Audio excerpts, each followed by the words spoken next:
एक समय की बात है। राजा कृष्णदेव राय विजयनगर में दरबार लगाकर बैठे थे। उसी समय दरबार में एक सुंदर महिला एक बक्सा लेकर आई। उस बक्से में एक मखमली साड़ी थी, जिसे निकालकर वह दरबार में राजा और सभी दरबारियों को दिखाने लगी। साड़ी इतनी सुंदर थी कि जो भी उसे देखता वह हैरान रह जाता। महिला ने राजा से कहा कि वह ऐसी ही सुंदर साड़ी बनाती है।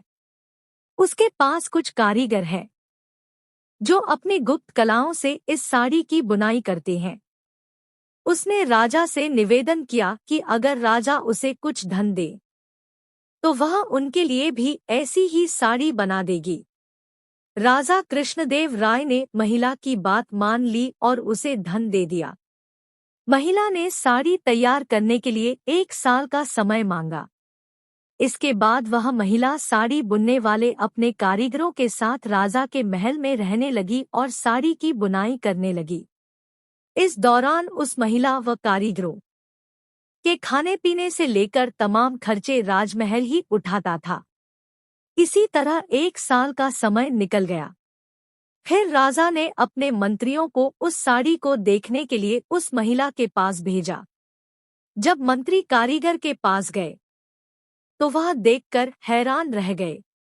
वहां 2 कारीगर बिना किसी धागे या कपड़े के कुछ बुन रहे थे।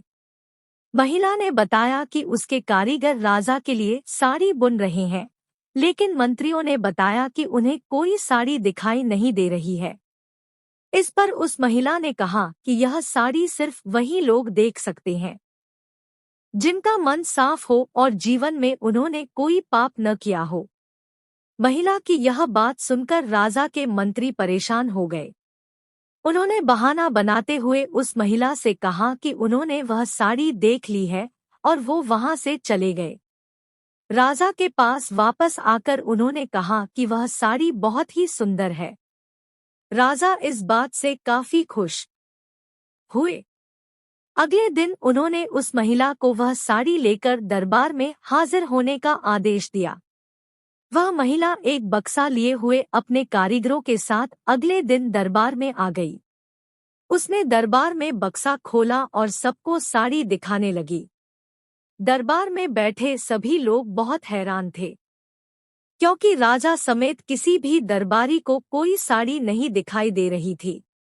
यह देखकर तेनाली राम ने राजा के कान में कहा कि उस महिला ने झूठ बोला है, वह सभी को बेवकूफ बना रही है।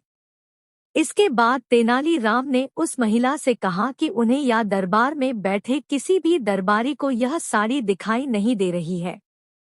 तेनाली राम की यह बात सुनकर महिला ने कहा कि यह साड़ी सिर्फ उसी को दिखाई देगी जिसका मन साफ होगा और उसने कोई पाप न किया हो। महिला की इस बात को सुनकर तेनाली राम के मन में एक योजना आई। उन्होंने उस महिला से कहा, राजा चाहते हैं कि तुम खुद उस साड़ी को पहनकर दरबार में आओ और सभी को वह साड़ी दिखाओ। तेनाली राम की यह बात सुनकर वह महिला राजा के सामने माफी मांगने लगी। उसने राजा को सब सच सच बता दिया कि उसने कोई साड़ी नहीं बनाई है, वह सबको मूर्ख बना रही थी। महिला की बात सुनकर राजा को बहुत गुस्सा आया। उन्होंने उसे जेल में डालने की सजा सुना दी। लेकिन जब उस महिला ने बहुत विनती की तो उन्होंने उसे छोड़ दिया और माफ करके उसे जाने दिया। साथ ही राजा ने तेनाली राम की चतुराई की तारीफ भी की।